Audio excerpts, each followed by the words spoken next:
Allison, and I am so excited to be reading to you today. I will be reading The Book That Eats People by John Perry, illustrated by Mark Fearing. If you are a student at Astor Elementary or Lewis and Clark School this year, you may have seen Mark Fearing because he came to our schools, so that's pretty cool. Here we go. Legend has it, there exists a book that eats people. This is that book. Many readers have been unable to escape its perilous pages, but this isn't that book. Yes, it is. This is simply a story about that book. Really, I mean, how could a book eat people? So if you're just dying to know the history of this literary monster, all you have to do is turn the page. Don't do it.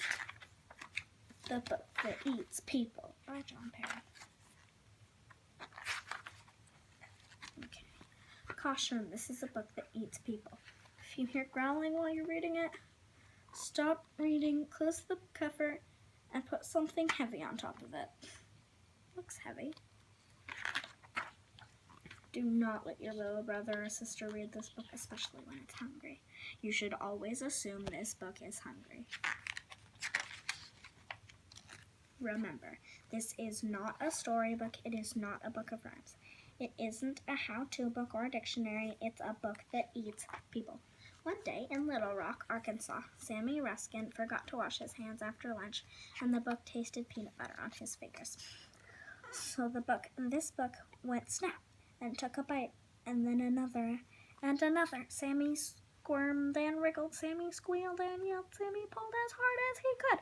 But the book ate him. Then it coughed up his bones and they clattered across the floor like wooden blocks. That was the first person this book ate. If you hear pages rustling, it's probably because the book smells something yummy. But if you hear a sound like an octopus in a tub of yogurt, that is the book's empty stomach and the book is ravenous. If you hear that, find someone nearby fast who might taste delicious to a book. After this book ate Sammy Ruskin, his parents gave it to a library where it sat trapped and mad, tightly shelved between the complete guide to the saints and sandwiches through the ages. Its stomach growled and growled for weeks until late one evening, someone left the guide to the saints on the table in the reference section. That night, while the moon shone, the book devoured famous Americans, who's who in American business, and Mr. Singh, the security guard, who yelled like crazy. When the librarians came in, it was swallowing the last pages of How Things Work. Titles like What Happened to Sam Ruskin keep some library books shelved forever. So while the librarians wept, this book traded covers with All About Dolphins, and that very same day read about the time when everybody likes a chocolate chip cookie. Victoria Glassford checked it out. She put the book on her nightstand, but before she could finish brushing her teeth, it jumped up, thumped her on the head, and gobbled her down, beginning with her polished pink toenails. Have you ever heard a book burp? I don't think I have. This is a bad book, a book with teeth and claws. It's a monster that eats people. You should throw it in the fireplace.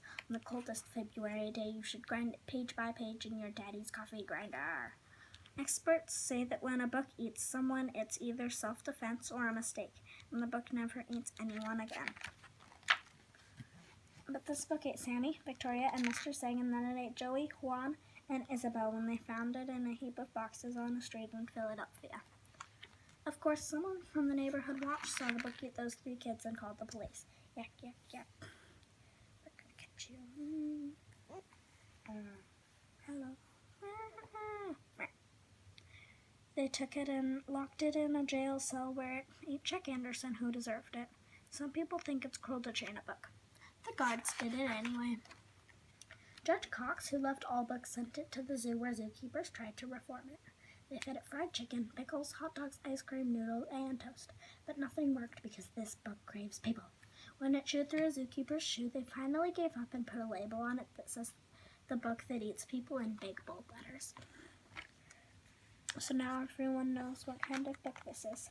Who knows where you found it, but be careful. Never read this book with syrupy fingers. Never read it with cookies in your pocket. Never turn your back on it. Never, ever, ever read this book alone, because this book is always hungry, and it eats people.